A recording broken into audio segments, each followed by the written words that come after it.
নমস্কার, আমি শুভাঙ্কি। আবারও সবাইকে স্বাগত জানিয়ে শুরু করছি আজকের অনুষ্ঠান। এবং আজকের অনুষ্ঠানে যাকে আমি পেয়ে গেছি তার ব্যাপারে যতই বলবো ততই কম, এবং সকলের প্রিয় মানুষ, এবং অনেক কষ্ট করে বলতে পারো হাইজ্যাক করে নিয়ে চলে এসেছি তাকে। কারণ মানুষের অনেক বিপদ, অনেক সমস্যা, আমাকে সবাই ঘিরে ধরেছে যে প্রশ্নের উত্তর দিতে হবে আপনাকে এবং সমস্যার সমাধান করতে হবে। আমাদের সঙ্গে আছেন জ্যোতিষবিদ জয়দেব শাস্ত্রীজি।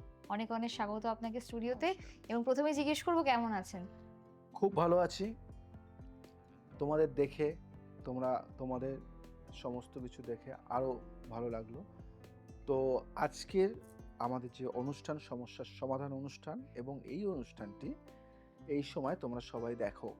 আর সত্যি কথা বলতে বহু ফিডব্যাক পেয়েছি, প্রচুর ফিডব্যাক পেয়েছি।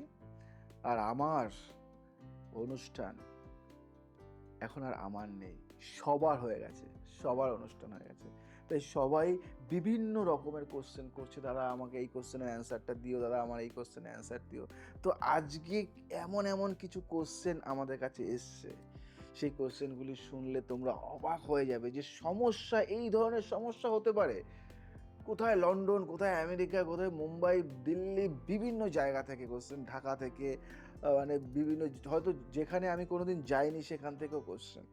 তো সমস্ত জায়গায় হয়তো যাওয়া হয়নি, তো এমন এমন জায়গা থেকে এমন এমন কোশ্চেন। আর সত্যি কোশ্চেনগুলি মনে হয় তোমার নিজের কোশ্চেন মনে হবে, আই থিঙ্ক। কারণ আমি যে কোশ্চেনগুলি পেয়েছি, মানে আমার কাছে এখনো পর্যন্ত 2000 কোশ্চেনের মতো পেন্ডিং এখনো আছে। আচ্ছা, অবশ্যই। তো মানে আমি বলিনি, এবং যারা পাঠিয়েছে তারা তো অনেক কোশ্চেন পাঠাচ্ছে। কেউ কেউ আছে যে ফুল ফ্যামিলি, মানে সবারই কিছু না কিছু একটা অভিজ্ঞতা থাকে, আমার এই সমস্যা, আমার এই সমস্যা।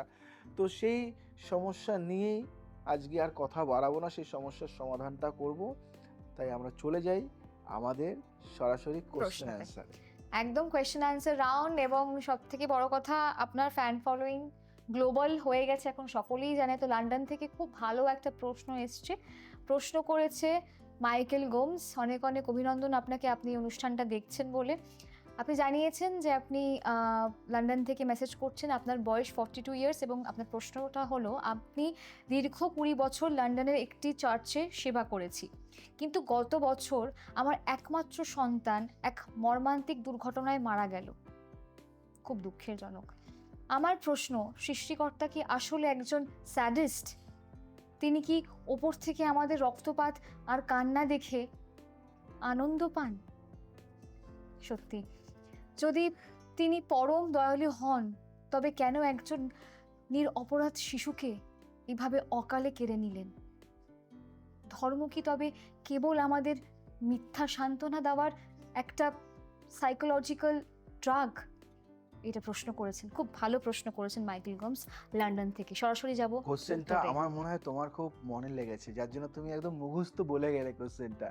মানে তোমার আমি এতটাই কোশ্চেনটা অনেক বারবার পড়েছি, মানে সত্যি আমার খুব যাই হোক, কষ্ট লেগেছে কোশ্চেনটা। সত্যি আমার চোখ থেকে হয়তো জল বেরিয়ে পড়বে। মাইকেল, আপনার এই তীব্র হাহাকার আকাশ স্পর্শ করার মতো। আপনার মনে হচ্ছে না যে ঈশ্বর নিষ্ঠুর, কিন্তু মহাবিশ্বের এই লাইফ সাইকেলকে বুঝতে হলে আমাদের লিমিটেড হিউম্যান পারসেপশন থেকে বেরিয়ে আসতে হবে। বিজ্ঞান বলে শক্তি বা এনার্জি কখনো মরে না, বিজ্ঞান বলে শক্তি বা এনার্জি কখনো মরে না। আপনার সন্তান যে ফিজিক্যাল বডি ত্যাগ করেছে, সেটি আসলে একটি ডাইমেনশনাল শিফট। আমরা যখন বাড়ি শিফট করি না এখান থেকে ওখানে, আমরা যখন একটি জামা ছিঁড়ে গেলে তা বদলে ফেলি, আত্মা ঠিক সেইভাবেই পুরনো পোশাক ত্যাগ করে। ঈশ্বর স্যাডিস্ট নন, বরং তিনি এক মহাবিশ্বের পারফেক্ট ব্যালেন্সার। তাই তোমাকে একটা টোটকা বলি, এর অনেক ব্যাখ্যা, জয়দেব শাস্ত্রীর কাছে হাজারো ব্যাখ্যা রয়েছে। তাই আমি একটা টোটকা বলি, তোমার মনের এই হাহাকার কমাতে প্রতিদিন সন্ধ্যায় একটি নীল রঙের মোমবাতি জ্বালাও। নীল রং হিলিং এবং পিস এর প্রতীক। যেটা আমি করি আমি হিলিং। এছাড়া ঘরের উত্তর দিকে একটি ছোট কাচের পাত্রে পরিষ্কার জল ভরে রাখো, এবং তাতে একটি অ্যামেথিস পাথর রাখো। এটি তোমার চারপাশের গ্রিফ এনার্জি বা শোকের শক্তিকে শান্তিতে রূপান্তরিত করবে। স্রষ্টা মানে ভগবান তোমার কোল খালি করেননি, বরং তিনি তোমার সন্তানকে এক অনন্ত শান্তির রাজ্যে আপগ্রেড করেছেন। তোমার সন্তানটাই, তোমার কষ্ট হচ্ছে ঠিকই, কিন্তু কাউকে দোষ দিতে নেই। ভাবো, বলে না ঈশ্বর যা করে মঙ্গলের জন্য করে, সবকিছুর মধ্যেও কিন্তু একটা মঙ্গল কাজ করে। নেক্সট প্রশ্ন, ফাওয়াদ আল মনসুর, বয়স 38, স্থান দুবাই। আচ্ছা, প্রশ্ন করেছে, আমার অগাধ সম্পত্তি, কিন্তু আমার ঘরে কোনো শান্তি নেই। আমার স্ত্রী এবং সন্তানদের ওপর মনে হয় কেউ জাদুটোনা বা ডার্ক স্পেল করেছে। তারা একে অপরকে সহ্য করতে পারে না। স্রষ্টা কি মন্দের কাছে হার মেনে নিয়েছেন? খুব ভালো প্রশ্ন করেছেন।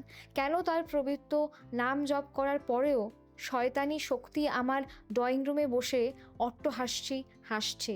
ধর্ম কি তবে এই আধুনিক অন্ধকার শক্তির কাছে নীতি স্বীকার করেছে? ফাহাদ সাহেব, আমি চুপ হয়ে গেলাম, তার কারণ কি? প্রাচুর্য যখন থাকে তখন নেতিবাচক শক্তির নজর বা ইভিল আই সেখানে বেশি পড়ে। ঈশ্বর হার মানেনি, বরং তোমার ঘরের এনার্জি পোর্টালে কিছু লিক তৈরি হয়েছে। একটা কথা বলি, একে মেটাফিজিক্সের ভাষায় বলা হয় এনার্জি লিকেজ। তোমার অর্থ আছে ঠিকই, কিন্তু তোমার বাসস্থানে স্পিরিচুয়াল প্রোটেকশন কমে গেছে। আধুনিক স্থাপত্যে অনেক সময় জিওপ্যাথিক ক্যালেটার তৈরি হয়, আমরা যাকে ক্যালটার বলি, যা মানুষের মেজাজকে খিটখিট করে দেয় এবং নেতিবাচক আত্মাদের আহ্বান জানায়।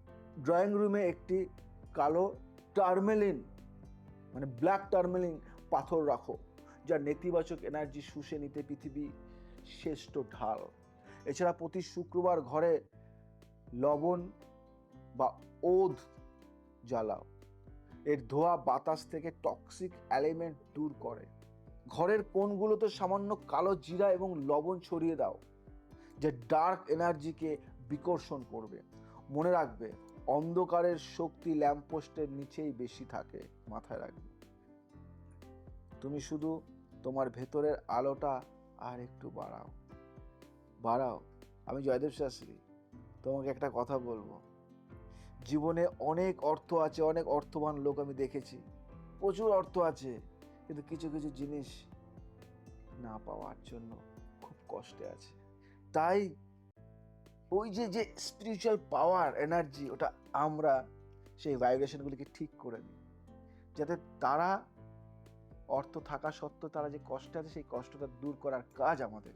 তোমার সমস্যা সলভ না করতে পারলে তাহলে আমি শান্তি পাবো না। এবার নেক্সট আমরা প্রশ্নে যাচ্ছি। সঞ্জিদা ইসলাম প্রশ্ন করেছে, 27 বছর বয়স, কুষ্টিয়া থেকে প্রশ্ন করেছে, আমি যাকে জীবন দিয়ে ভালোবেসেছি সে এখন অন্যের বিছানায়। লোকে বলে ঈশ্বর প্রেমময়। আমার প্রশ্ন, ঈশ্বর কি একজন ভয়ঙ্কর তপ্ত দর্শক? তিনি কি ললিপপ হাতে নিয়ে আমাদের এই জিনিসটা কি পুরো দেখে বিনীত হন? যদি ভালোবাসা পবিত্র হয়, তবে কেন পাপিষ্ঠরা প্রেমে জিতে যায় আর আমার মতো বিশ্বাসীরা শুধু চোখের জল আর ডিপ্রেশন পায়? মানে খুব ডিপ্রেশন থেকে কথাটা লিখেছে।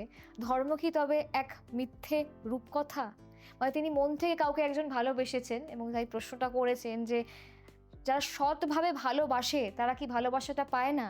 এটাই তার প্রশ্ন। এবং ধর্ম কি শুধু মিথ্যে এক রূপকথা? সঞ্জিতা, তোমার এই বিষাক্ত ঘৃণা আসলে তোমার ভাঙা মনের আর্তনাদ। কিন্তু মনে রেখো, যাকে তুমি তোমার পৃথিবী ভেবেছিলে সে হয়তো তোমার জীবনের কেবল একটা ট্রানজিশনাল পিরিয়ড ছিল।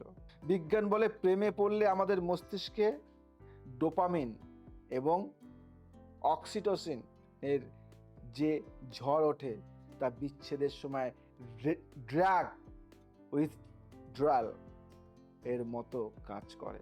তুমি যাকে পবিত্র ভালোবাসা বলছো সেটা অনেক সময় ছিল কি জানো, একটি কার্মিক ইমব্যালেন্স।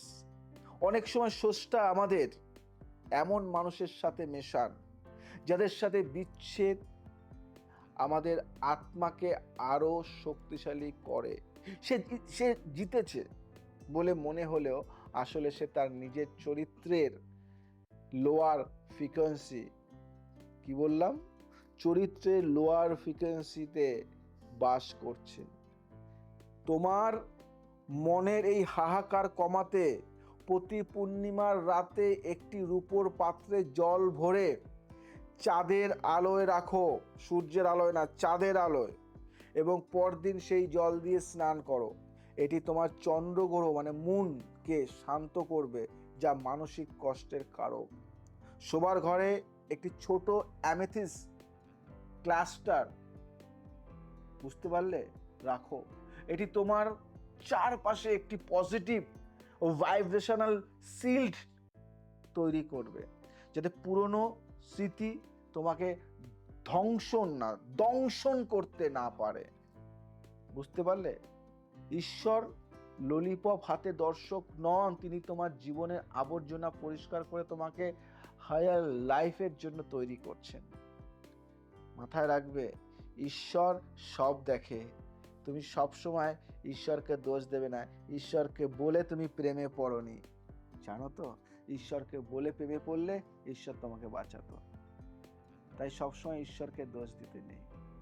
ভালো থাকো, সময়ের সাথে সাথে আমাদের চলতে হয়। আজ আসি, আবার আসবো নতুন কিছু নিয়ে। জয় শ্রী ঠাকুর রামকৃষ্ণ।